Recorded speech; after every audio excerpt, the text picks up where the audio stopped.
અજમલજીએ ક્રોધમાં આદેશ આપ્યો કે આ દોષીને પકડી અંધારી કાળ કોટડીમાં પૂરી દો. સૈનિકોએ મેરિયાને કોટડીમાં બંધ કરી દીધો. કાળ કોટડીમાં બેઠેલા મેરિયાએ રડતા રડતા કહ્યું, હે રામદેવ પીર, જ્યારે આપ પૃથ્વી પર પધાર્યા ત્યારે કુમકુમના પગલાં પડ્યા હતા અને ઉકળતી દૂધની દેગડી ઉતારી હતી. એ બધું મેં જોયું છે. હું તો આપ માટે પ્રેમથી ઘોડો બનાવ્યો હતો, પરંતુ તેના બદલામાં મને આ અંધારી કોટડીમાં પુરાયો. હે મહારાજ, મને આ નરકમાંથી બચાવો. આમ કહી તે રામદેવ પીરની સ્તુતિ કરવા લાગ્યો. એ જ સાંજે દાસીઓએ મીનળદેવીને સમાચાર આપ્યા કે રામદેવજી ઘોડો લઈને દરબારગઢમાં રમે છે. અજમલજીએ તરત જ મેરિયાને છોડી મૂકવાનો હુકમ કર્યો. મેરિયો દોડતો દોડતો આવ્યો અને રામદેવ પીરના ચરણોમાં પડી ગયો. ત્યારે રામદેવજી મહારાજે કહ્યું, મેરિયા, તે રેશમનો ઘોડો બનાવ્યો, પરંતુ તેમાં જૂના કપડાં અને ચિંથરા ભર્યા હતા. તેની સજા તને મળી ગઈ. હવેથી આવું ક્યારેય કરશો નહીં.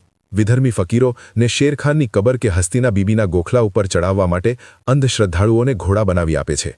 હવેથી એમ કરીશ તો તારા ઉપર દુખવાનો પહાડ તૂટી પડશે. જો ફરી એવું કરીશ તો તારા પર અનેક દુઃખ આવી પડશે.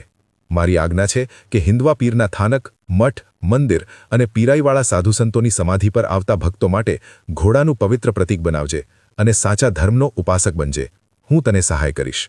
આ વાણી સાંભળતા જ મેરિયા ફરી ચરણોમાં પડી ગયો. તેને દિવ્ય પ્રકાશના દર્શન થયા અને ત્યારથી તે મેરાઈ ભગત તરીકે પ્રસિદ્ધ થયો. મિત્રો, તમને અમારા વિડીયો પસંદ આવતા હોય તો વિડીયોને લાઇક કરો, કોમેન્ટમાં જય રામાપીર અવશ્ય લખજો અને અમને ફોલો કરવાનું ભૂલશો નહીં.